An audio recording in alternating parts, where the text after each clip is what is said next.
원시 공산제, 고대 노예제,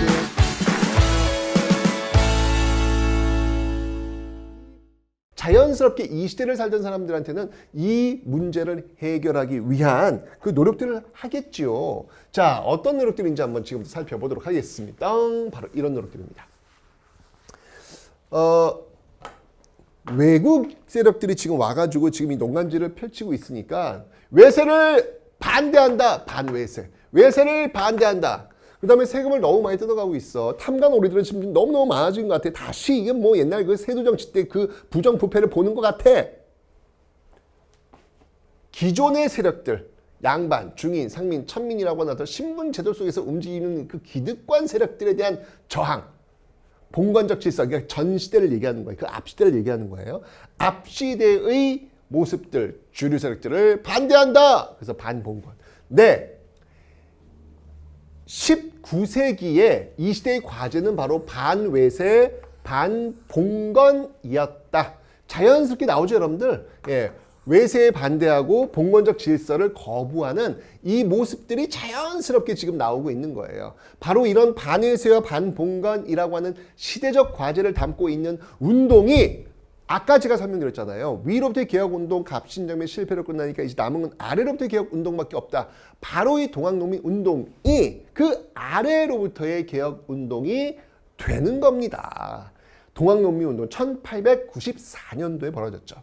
근데 여러분 이 동학이라고 하는 이 조직 여러분 이미 배우셨습니다. 누가 만들었죠? 최재호가 만들었고요. 그 뒤를 최시영. 최재호가 이제 흥선대원군 때 이제 사형당하잖아요. 예, 그 뒤를 최시영이 잇고 있다. 그래서 뭐 동경대전, 용담, 유사까지 우리가 배웠단 말이에요.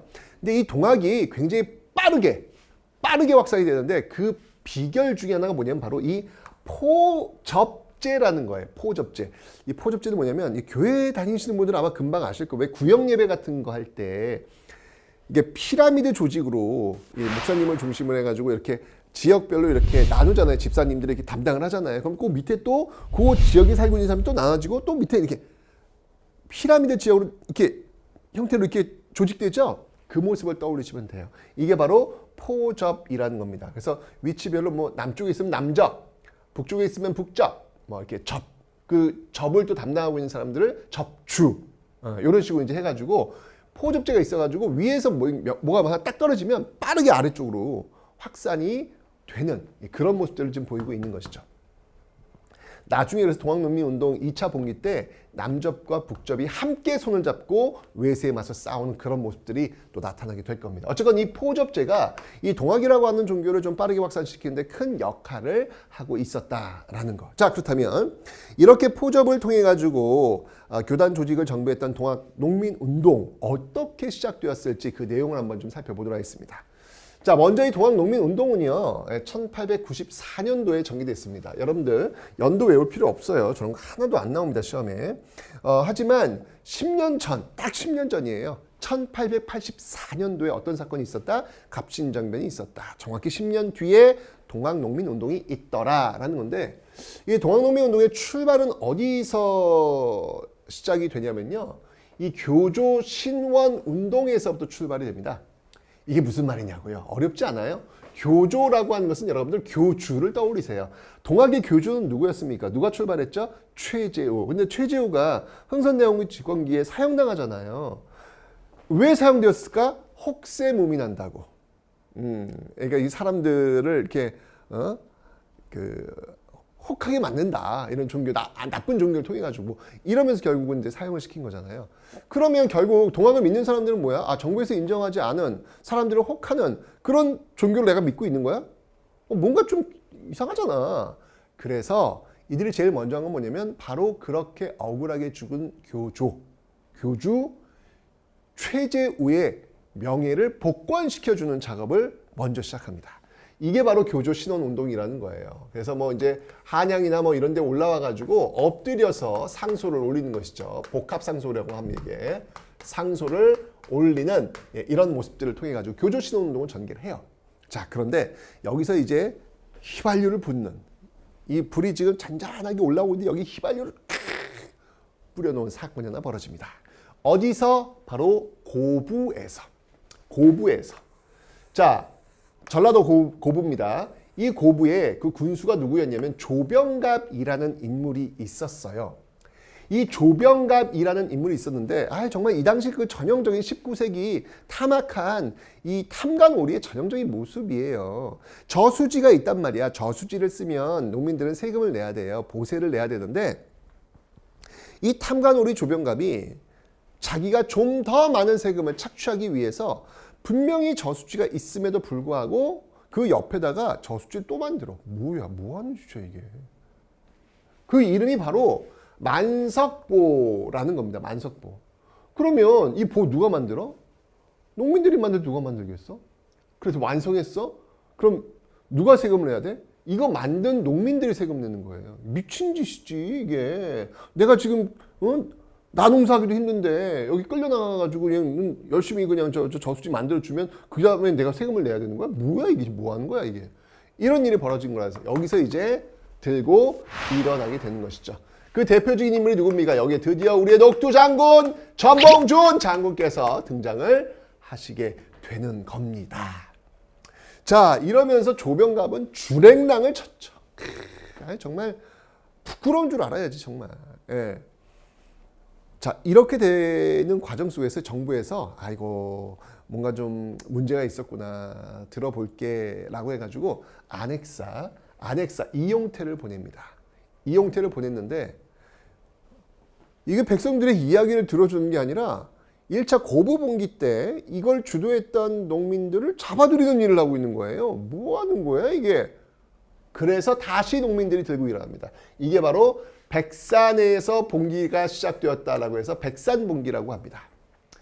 안핵사 이용태의 탐악한 그 욕심을 무너뜨리기 위해서 들고 일어났는데 이젠 멈추지 않아요. 고부봉기 때는 한번 멈췄거든요. 그런데 다시 막 전봉준 막 잡아들이려고 막 하니까 다시 들고 일어나는 거예요. 이게 바로 백산봉기였다. 자, 이제 전진합니다. 전진하면서 누구랑 부딪히냐면 관군과 부딪히게 됩니다. 관군과 부딪혔던 대표적인 전투가 바로 황토현 전투. 그 다음이 황룡촌 전투입니다. 황토현 전투에서 승리했고 이후에 다시 황룡촌 전투에서도 승리합니다. 자, 이러면서 농민들이 어디까지 들어가냐면 전주까지 들어갑니다. 여기서 전주성을 점령해 버려요. 이야, 여러분 우리 반만년의 역사 이래 농민들이 전라도 지역에 들어가서 그 전라도에서 가장 중요한 도시라고 할 수 있는 전주, 뭐 나주가 있겠죠. 합쳐서 전라도 아니겠습니까? 그 전주를 농민들이 장악한 적은 단 한 차례도 없어요. 전라도가 어떤 곳입니까, 여러분들? 이 땅, 이 한반도의 목줄이나 마찬가지 아닙니까? 어마어마한 식량들이 거기서 나오고 있는데 거기를 농민들에게 빼앗겼다고요? 야, 이거는 상상도 할 수 없는 일이 벌어진 거예요. 자, 이러니까 정부가 깜짝 놀랐죠. 그리고 보여진 액션. 늘 그래왔듯이 이제는 예측이 가능해요. 그들의 액션. 조선 정부의 액션은 바로 갑신정변 때도 그랬고 이모군란 때도 그랬듯이 또 SOS 어디에? 외세. 그 외세는 어딜까요? 청나라에. 분명히 갑신정변 때 텐진조약을 계기로 청나라 일본 군대가 우리나라에서 빠져나갔잖아. 근데 10년 뒤에 다시 또 이 텐진조약 다시 또 이 청나라의 도움을 요청해가지고 청나라 들어온단 말이야. 그러면 들어오는 순간 10년 전 갑신정변 때 맺었던 텐진조약에 의해서 어떤 일이 벌어질까요? 혹시 그때 다른 나라가 조선에 출병하면 상대국에게 통보한다는 규정이 있었잖아요. 자연스럽게 일본에 통보한 거예요. 그러면서 일본도 들어오게 됩니다. 아, 정말 가슴이 답답해집니다. 그러니까 사실 이렇게 되니까 이제 정부도 깜짝 놀란 거예요. 아우 욕 나오네 진짜. 깜짝 놀라면 안 되지. 이걸 예측을 못해? 이런 바보들. 어쨌건 정부가 너무 깜짝 놀래가지고 전주에 들어와 있는 농민들에게 화해의 손짓을 보냅니다. 야, 지금 청나라도 들어오고 일본도 들어왔어. 이거 한반도 안에서 청나라와 일본이 싸울 것 같아. 우리끼리 싸우면 안 되겠어. 우리 화해하자. 라고 해서 전주 화약, 이게 화야하는 거예요. 전주 화약을 체결하고 드디어 농민들이 농성을 풉니다. 전주성을 나온 거예요. 자, 그러면서 이 정부가 약속을 했어요. 그럼 우리가 주장하는 거 이런 거 들어줄 거야? 들어줄게. 오케이, 들어줄게. 자, 그러면서 전주화약을 이제 체결한 이후에 농민들은요, 집강소라고 하는 개혁 기구를 만듭니다. 그래서 잘못된 폐정, 잘못된 정치를 개혁하려는 노력을 보이게 되죠.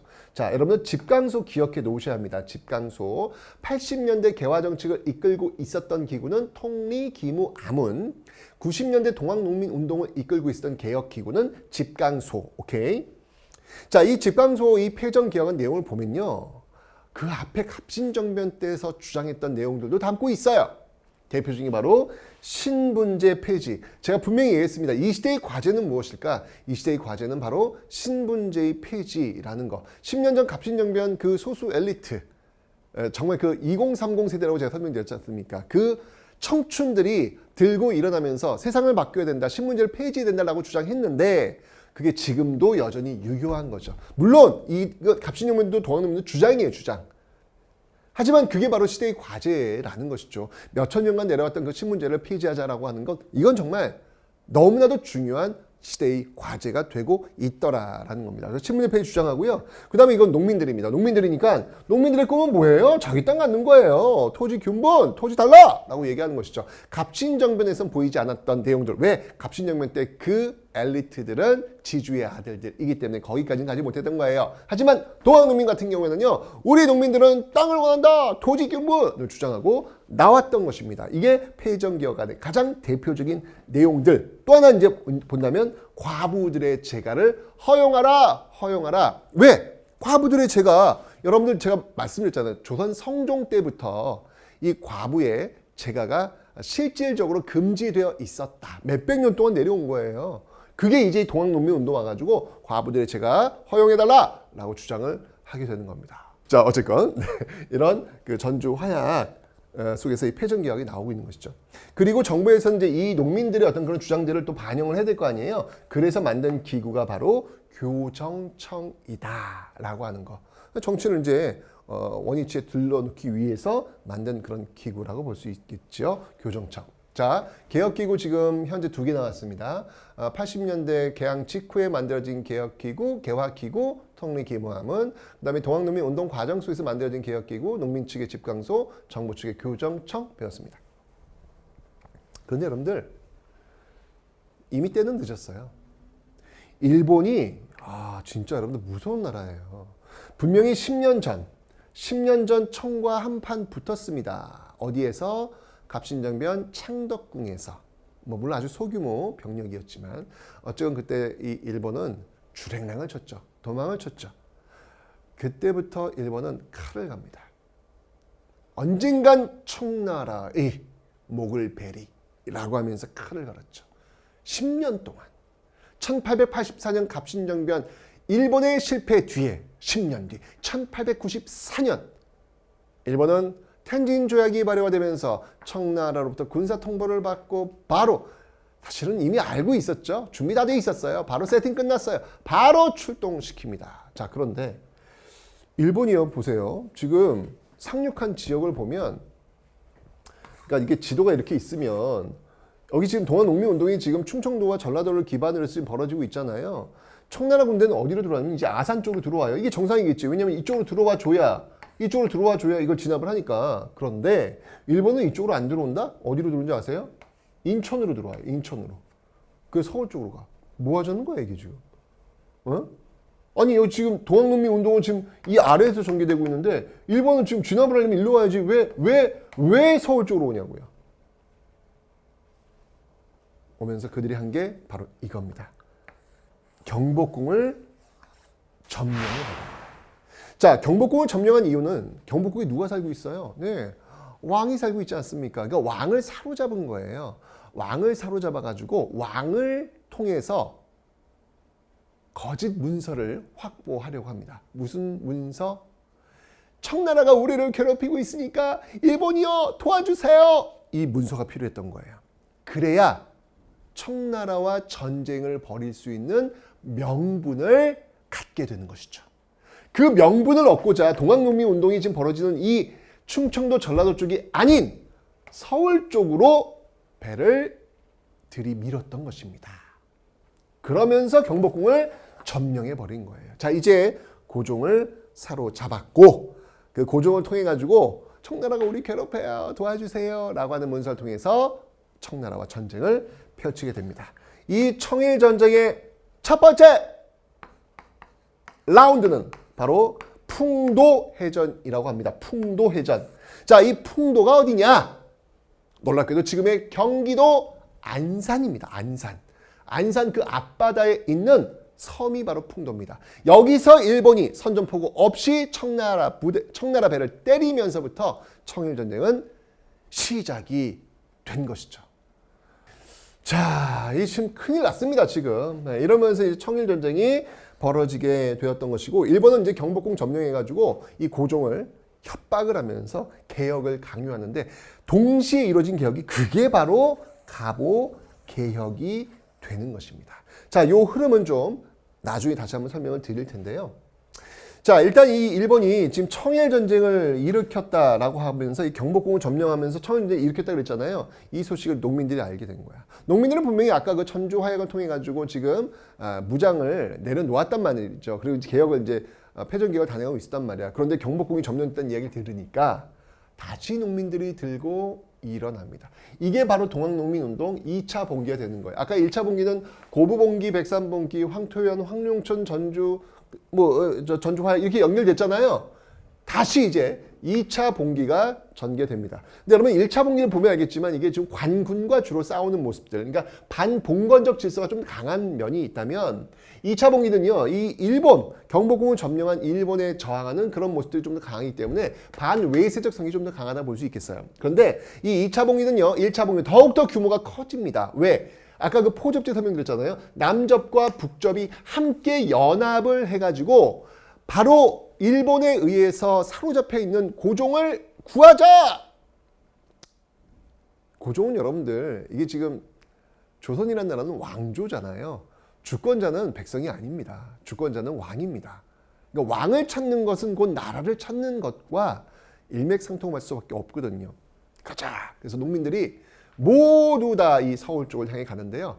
그러기 위해서 길목이 하나 있었어요. 그게 어디냐면 바로 우금치, 치라고 하는 것은 고개입니다. 이 우금치를 넘어야 쭉 스트레이트로 서울까지 갈 수가 있는 것이죠. 그런데 이 우금치로 향하고 있는 이 농민들 앞에 그 고개 이미 일본인들이 총을 들이대고 있었습니다. 결국 총성이 울렸고요. 그 5만에서 10만 되는 그 어마어마한 동학 농민군들은 우금치를 넘지 못하고 그 앞에서 대부분 전사하게 됩니다. 정말 너무 가슴 아픈 그런 장면인 것 같아요. 이러면서 결국은 아래로부터의 개혁운동, 기층 민의 저항이라 할 수 있는 이 아래로부터의 개혁운동도 역시 실패로 돌아가게 됩니다.